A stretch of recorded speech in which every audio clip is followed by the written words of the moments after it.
우리 몸은 우리가 먹는 음식으로 만들어집니다. 오랜 세월 동안 밥상에서 시작된 건강이 요즘에는 오히려 밥상 때문에 위협받고 있다는 말 들어보신 적 있으신가요? 며칠 전 동네 진료소에서 건강검진을 받은 뒤 의사 선생님이 조심스럽게 말씀하시더군요. 혈당 수치가 조금 높네요. 평소 식사는 어떻게 하시나요? 그 말을 듣고 집으로 돌아오며 괜히 어릴 적 기억이 떠올랐습니다. 할머니가 보리밥에 된장찌개, 제철나물 몇 가지를 정갈하게 차려주시던 시절. 달달한 간식도 별로 없었고 밥 먹을 때는 항상 천천히 조용히 먹던 풍경. 그땐 별로 맛있다는 생각은 못했지만 지금 돌아보면 참 건강했던 식단이었어요. 하지만 요즘은 어떤가요?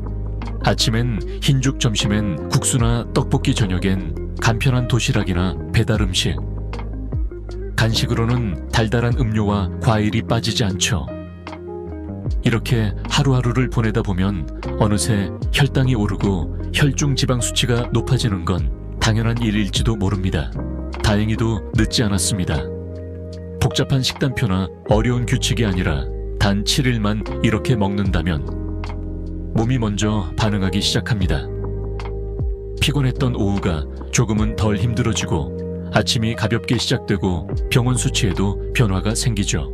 오늘 이 영상에서는 일주일 만에 혈당과 혈중지방을 낮추는 따뜻한 식사 습관을 천천히 정성스럽게 하나씩 나눠보려 합니다. 이야기를 듣듯 함께 걷듯 편안히 따라와 주세요. 그럼 이제 첫 번째 이야기부터 시작해 볼까요? 우리의 하루는 아침 한 끼에서 시작되니까요. 속이 안 좋아서, 아침엔 입맛이 없어서. 그런 이유로 우리는 종종 흰쌀죽 한 그릇이나 흰식빵에 잼을 발라 간단히 식사를 해결합니다. 어떤 분은 떡 2-3개나 단팥빵 하나로 아침을 대신하시기도 하죠. 겉보기엔 부드럽고 속도 편안해 보이지만 사실 이런 아침 식사는 혈당을 순식간에 올리는 주범이 될 수 있습니다. 흰쌀, 흰밀가루처럼 정제된 탄수화물은 우리 몸속에 들어가면 금세 당분으로 바뀌어 혈당을 급격히 올립니다. 아무것도 먹지 않은 공복 상태에서 이런 음식을 먹으면 혈당은 롤러코스터처럼 치솟았다가 금방 떨어지게 되죠. 결과적으로 오전 내내 피곤하고 자꾸만 간식을 찾게 됩니다. 반대로 생각해보면 아침 식사 하나만 잘 챙겨도 하루의 리듬이 안정된다는 뜻입니다. 예전에 우리 어머니는 아침마다 보리밥에 들기름 살짝 삶은 나물 몇 가지를 정성껏 챙겨주셨죠. 된장찌개에 두부 한 모, 가끔은 구운 김에 고추장 한 숟갈. 그때는 투덜거리며 먹었지만 지금 생각하면 정말 몸에 좋은 한 끼였어요. 포만감도 오래가고 속도 든든하고 간식 생각도 나지 않았습니다. 그렇다면 지금 어떻게 바꾸면 좋을까요?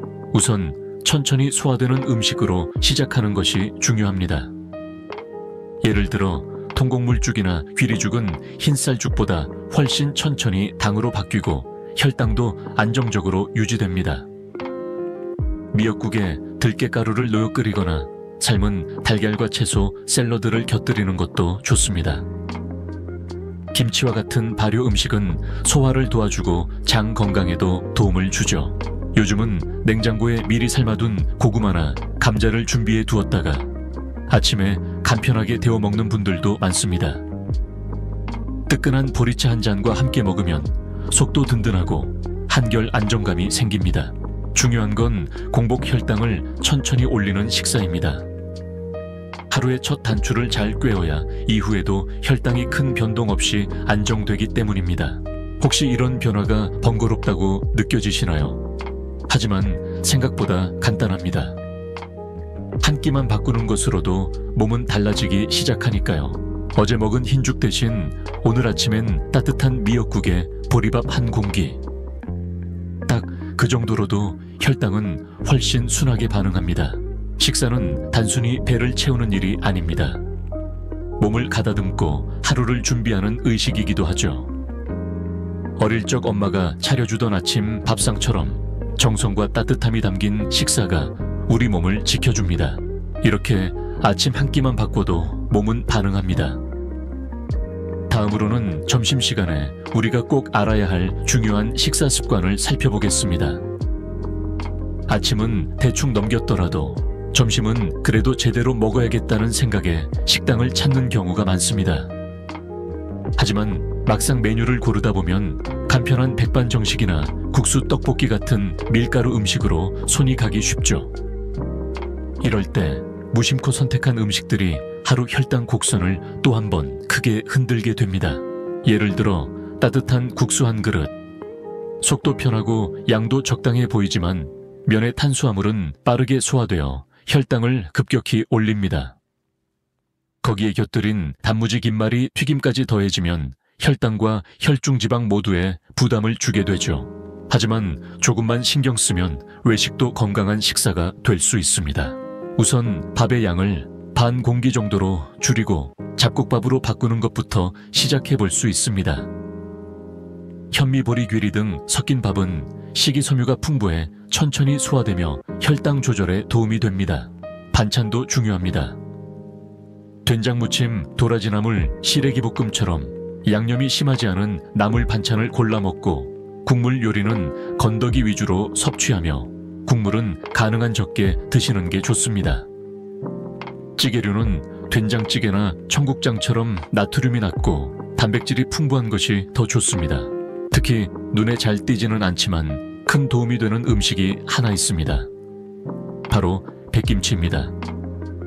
맵지 않고 자극적이지 않으면서도 유산균이 풍부한 백김치는 위장에도 부담이 없고 장내 환경을 개선하는 데 효과적입니다. 혈당을 직접적으로 낮추는 약은 아니지만 소화와 흡수의 리듬을 조절해주는 조용한 조력자인 셈이죠. 이런 식사를 떠올리면 자연스레 옛날 어머니가 차려주시던 점심상이 생각납니다. 검정 콩조림 하나, 달지 않은 호박볶음, 김구이 몇 장, 된장찌개와 보리밥. 허겁지겁 먹기보단 나물 하나하나 천천히 음미하며 먹던 그 시절의 느림이 오히려 건강의 비결이었던 것 같습니다. 혹시 바깥 외식이 불가피하시다면 식당에 들어가기 전 2가지 규칙만 기억해 보세요. 첫째, 흰쌀밥은 반 공기만. 둘째, 반찬은 채소 위주 국물은 줄이기. 그리고 기회가 된다면 집에서도 가끔 정갈한 한정식 스타일 식사를 차려보는 것도 좋습니다. 생선 한 토막, 두부 반찬 나물, 3가지 된장국, 그리고 백김치. 소박하지만 몸이 먼저 알아채는 식사죠. 한 끼 식사의 힘은 생각보다 큽니다. 점심 한 끼가 혈당을 부드럽게 유지해주고 오후의 피로를 줄여주며 저녁 과식을 막아줍니다. 그래서 어르신들의 식사는 양보다 구성이 훨씬 더 중요합니다. 하루의 중심이 되는 점심, 이렇게만 챙겨도 혈당이 한결 안정되죠. 그런데 식사 사이사이 출출할 때 찾는 간식은 어떻게 해야 할까요? 점심을 먹은 지 얼마 안 됐는데도 어쩐지 손이 자꾸 뭔가를 찾게 됩니다. 그럴 때 가장 많이 드시는 것이 무엇일까요? 바로 과일, 떡, 달달한 음료. 그리고 습관처럼 집어드는 과자 한 봉지. 과일은 몸에 좋은 거 아닌가요? 하고 반문하실 수 있어요. 맞습니다. 과일은 분명 건강한 식품입니다. 하지만 언제 얼마나 어떻게 먹느냐에 따라 약이 될 수도 있고 독이 될 수도 있죠. 예를 들어 포도 한 송이, 바나나 2개, 수박 한 조각은 생각보다 많은 당분을 함유하고 있습니다. 특히 식후 1-2시간 사이 이미 혈당이 올라있는 상태에서 과일을 많이 먹으면 혈당이 또 한 번 급격히 상승하며 몸에 부담을 줄 수 있습니다. 특히 나이 드신 분들은 인슐린 작용이 원활하지 않아 이런 급상승이 반복되면 혈관 건강에도 영향을 줄 수 있습니다. 그렇다고 간식을 완전히 끊으라는 이야기는 아닙니다. 간식은 우리에게 작은 휴식이자 하루를 이어가는 에너지입니다. 다만 현명하게 선택할 필요가 있을 뿐이죠. 추천드리는 건강한 간식은 다음과 같습니다. 삶은 밤 자연스러운 단맛이 있고 식이섬유가 풍부하여 포만감이 좋습니다. 호두나 아몬드 같은 견과류 혈당을 거의 올리지 않으면서도 뇌와 혈관 건강에 도움을 줍니다. 단 하루 한 줌 이내 방울토마토 오이 씹는 맛이 좋고 수분도 풍부해 입이 심심할 때 안성맞춤. 삶은 달걀 단백질 보충용으로 좋고 포만감도 오래갑니다. 그리고 빼놓을 수 없는 추억의 간식이 하나 있죠. 바로 감말랭이입니다. 어릴 적 겨울 대청마루에 햇볕에 널어 말리던 감, 그 향긋하고 쫀득한 단맛은 지금도 기억에 남아있죠. 직접 만든 무가당 감말랭이는 천천히 씹어 먹으면 혈당 변동 없이 만족감을 줍니다.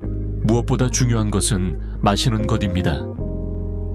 커피나 단맛 있는 음료 대신 따뜻한 보리차나 결명자차를 마시는 것만으로도 입이 심심한 시간을 훨씬 건강하게 넘길 수 있습니다. 그리고 시간을 정해 간식을 드시는 것도 좋은 습관입니다. 점심과 저녁 사이 오후 3시경 정도로 정해두고 과하지 않게. 배가 아닌 마음을 달래주는 간식이 되어야 합니다. 간식은 적당히 즐기되 몸의 신회귀 기울여야 합니다. 입이 심심한 건지 정말 배가 고픈 건지 스스로에게 한번 물어보는 것만으로도 불필요한 혈당 상승을 막을 수 있답니다. 간식도 현명하게 선택하면 좋은 에너지가 되고 건강을 지켜주는 동반자가 됩니다. 그럼 이제 하루의 마지막 끼니인 저녁 식사에서 어떤 변화가 필요한지 알아볼까요? 하루 중 유일하게 천천히 앉아 먹을 수 있는 시간이 저녁인데 그때마저 허기진 상태로 어떻게 소식 셔스를 하겠어요? 이 말 참 많이 듣습니다.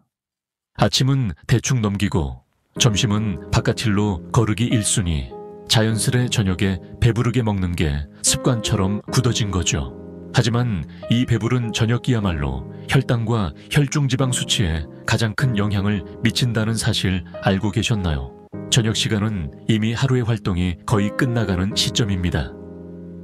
이후엔 몸이 에너지를 거의 쓰지 않기에 이때 과하게 섭취한 탄수화물과 지방은 그대로 혈중지방, 중성지방류로 전환되기 쉽습니다. 또한 식후 혈당이 천천히 떨어지지 않으면 밤새도록 인슐린이 분비되며 수면의 질도 저하되고 다음날 아침 공복 혈당까지 영향을 미치게 됩니다. 그렇다면 저녁엔 어떻게 먹는 것이 좋을까요? 우선 밥의 양을 줄이고 채소와 단백질 비중을 높이는 것이 핵심입니다. 예를 들어 밥은 반 공기 정도만 담고 그 대신 삶은 채소, 두부, 계란, 생선구이 등을 중심으로 식단을 구성해 보세요. 나트륨 함량이 높은 반찬이나 국물 요리는 가능한 피하고 된장국이나 무청국같이 소박하고 순한 국이 제격입니다. 어릴 적 기억을 더듬어 보면 할머니는 저녁 때가 되면 늘 부엌에서 조용히 된장찌개를 끓이셨죠. 그 냄새에 식구들이 하나둘 모여들고 김치 한 접시와 두부 시래기, 약간의 보리밥만 있어도 마음까지 든든했습니다. 그런 식사는 몸에도 정서에도 참 좋은 밥상이었어요. 특히 주의할 점은 늦은 시간 식사입니다. 가능하면 저녁은 6시에서 7시 사이에 마치는 것이 이상적이고 잠들기 최소 3시간 전엔 식사를 끝내는 것이 좋습니다. 그렇게 해야 혈당이 안정되고 수면 중 소화 부담도 줄어듭니다. 만약 저녁을 거르기 어렵다면 절반씩이라는 방법도 좋습니다. 예를 들어 평소 먹던 양의 절반만 먹되 꼭꼭 씹고 천천히 먹는 거죠. 그리고 남은 절반은 내일 아침에 덜어두는 것입니다. 이렇게 하면 과식도 막고 다음날 아침 식사 준비도 수월해지니 일석이조입니다. 때로는 식탁 분위기도 식사량에 영향을 줍니다. TV를 보며 무의식적으로 먹기보다 조용한 음악을 틀거나 가족과 이야기하며 천천히 먹는 저녁. 그 자체로도 혈당을 천천히 오르게 하고 포만감도 훨씬 오래갑니다. 저녁은 하루를 정리하고 몸과 마음을 쉬게 하는 시간입니다. 그 시간을 무겁게 만드는 음식 대신 가볍고 따뜻한 한 끼로 마무리해보세요. 몸이 가장 먼저 알아차릴 겁니다. 그럼 식사 외 시간 수분 섭취는 어떻게 해야 할까요? 5번째 이야기에서는 물 마시는 습관이 혈당과 지방에 어떤 영향을 주는지 함께 알아보겠습니다. 밥은 꼬박꼬박 챙겨도 물은 종종 잊기 쉽습니다. 특히 나이가 들수록 갈증을 느끼는 감각이 둔해지기 때문에 목이 마르다고 느끼지 않아도 이미 몸은 탈수를 겪고 있을 수 있죠. 그런데 이 물 마시는 습관이 혈당 조절과 혈중 지방 관리에 큰 역할을 한다는 사실 알고 계셨나요? 물을 충분히 마시면 혈액의 점도가 낮아져 포도당이 혈관 안에서 머무는 시간을 줄여주고 노폐물도 원활히 배출됩니다. 또한 식사 전에 물을 한 잔 마시는 것만으로도 식욕이 안정되고 식사량이 줄어들어 혈당 상승을 예방하는 데 도움이 되죠. 특히 아침 기상 직후에 따뜻한 물 한 잔은 밤새 굳어있던 몸의 순환을 깨우고 장운동을 도와줍니다. 공복 혈당이 높게 나오는 분들에게는 이 따뜻한 물 습관이 작지만 효과적인 건강 습관이 될 수 있습니다. 예전에 외할머니 댁에 가면 추운 겨울 새벽 대청마루에서 장독대 열쇠를 찾으시기 전 꼭 하셨던 일이 떠오릅니다. 안전뱅이 솥단지에서 따뜻하게 든 보리차를 작은 사기잔에 따라 마시며 속을 먼저 깨워야 하루가 덜 피곤하지 하시던 그 말씀. 이제야 그 깊은 뜻을 이해하게 됩니다. 그렇다면 언제 어떻게 마시는 것이 좋을까요? 물 마시는 4가지 건강 습관. 아침 공복에 따뜻한 물 한 잔.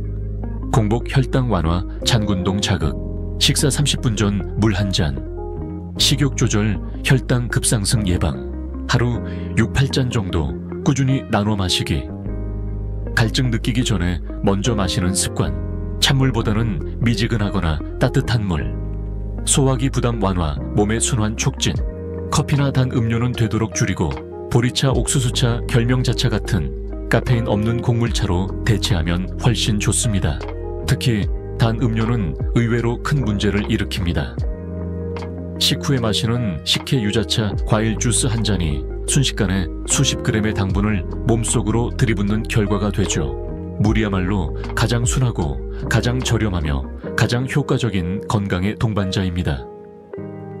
입이 심심하다고 아무 음료나 찾기보다 따뜻한 물 한 모금으로 마음까지 잠시 쉬어가는 습관을 들여보세요. 이제 다음으로 우리가 자주 먹는 반찬과 국물 속에 숨어있는 보이지 않는 당분에 대해 알아보겠습니다. 무심코 먹었던 그 음식이 혈당을 오르게 만들고 있었을지도 모릅니다. 나는 단 음식을 안 먹어요. 설탕 넣은 커피나 빵은 멀리해요. 이렇게 말씀하시는 분들 가운데도 혈당 수치가 잘 떨어지지 않는 경우가 많습니다. 왜일까요? 바로 우리가 단맛을 느끼지 못해도 당을 섭취하고 있는 경우가 있기 때문입니다. 소리 없이 숨어든 당분이 일상 속 반찬과 국물에 제법 많이 들어가 있기 때문이죠. 가장 대표적인 예가 장조림과 어묵조림입니다. 짭조름한 맛이 강해 단맛은 잘 느껴지지 않지만 그 속에는 설탕이나 물엿이 적지 않게 들어갑니다. 단무지, 초절임류 도시락 반찬으로 자주 등장하는 간장 계열 음식들 역시 마찬가지입니다. 또 다른 예는 국물입니다. 국밥, 어묵탕, 김치찌개처럼 진하고 깊은 맛의 국물에는 맛을 내기 위해 종종 조미료 설탕 당분이 숨어 들어갑니다.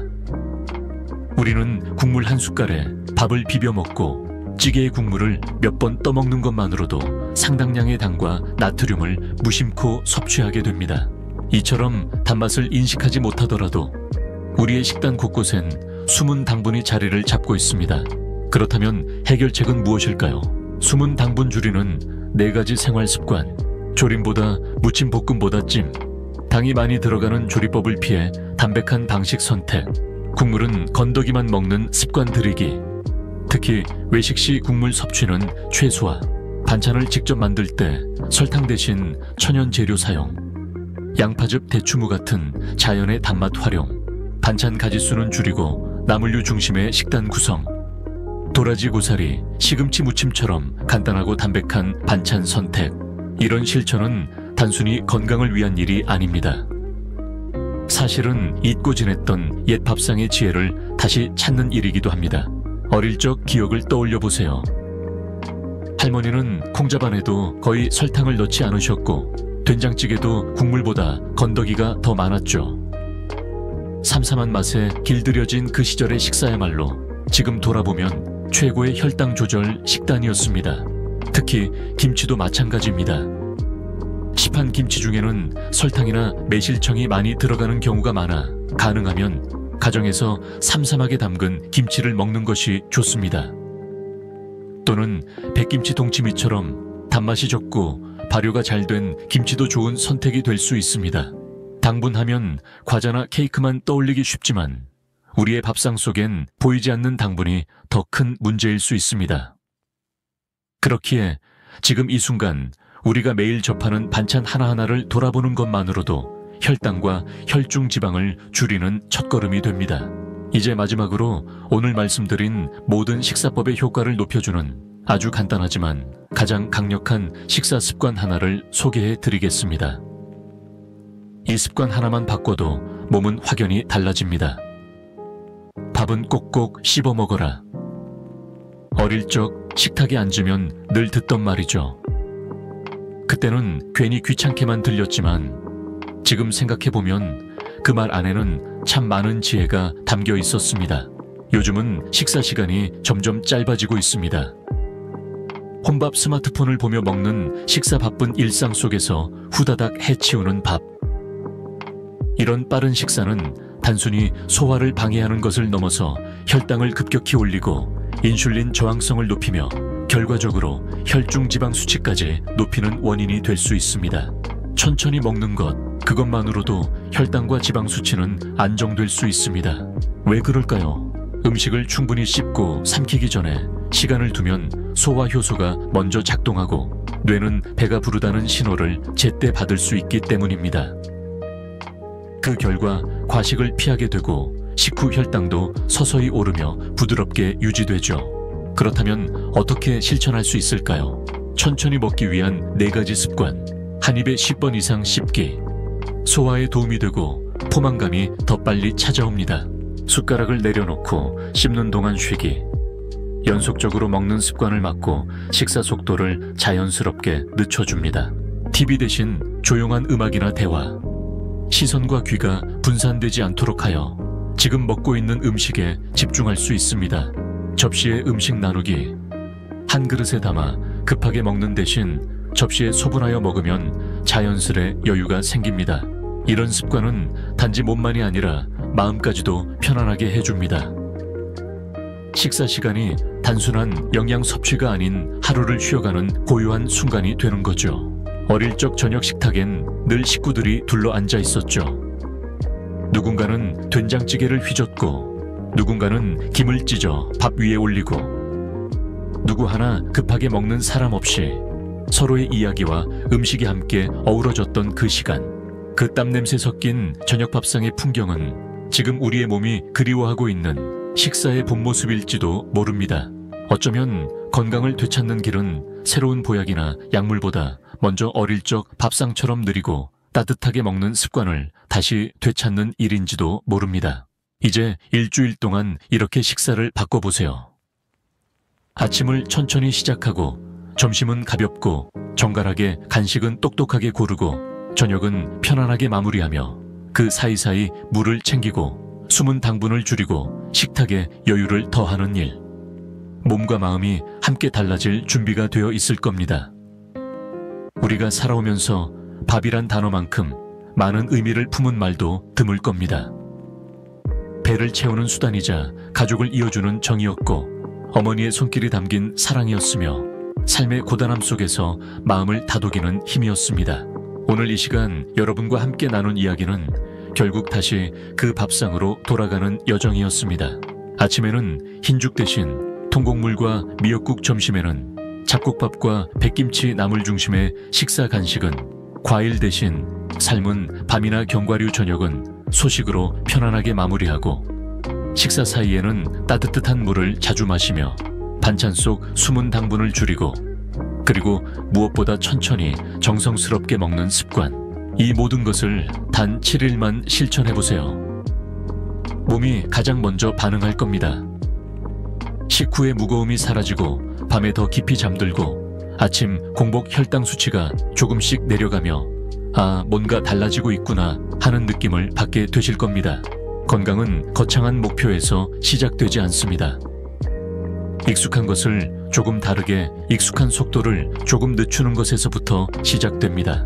그리고 그 여정을 함께하는 동반자가 있다는 건 참 든든한 일입니다. 혹시 오늘 이 이야기가 마음에 닿았다면, 혹은 사랑하는 부모님, 배우자, 친구에게 꼭 알려주고 싶다는 생각이 드셨다면 부디 이 영상을 함께 나눠주세요. 아래 댓글로 여러분의 실천 이야기 혹은 어릴 적 기억에 남는 건강한 밥상 이야기도 들려주세요. 여러분 한 분 한 분의 이야기가 또 다른 누군가에게 따뜻한 위로와 힘이 될 수 있습니다. 그리고 구독과 좋아요는 이 작은 채널이 건강한 이야기를 더 오래 더 멀리, 오늘도 내일도 여러분의 식탁에 따뜻함과 건강이 함께하길 바라며 우리는 다음 이야기에서 다시 만나겠습니다. 감사합니다.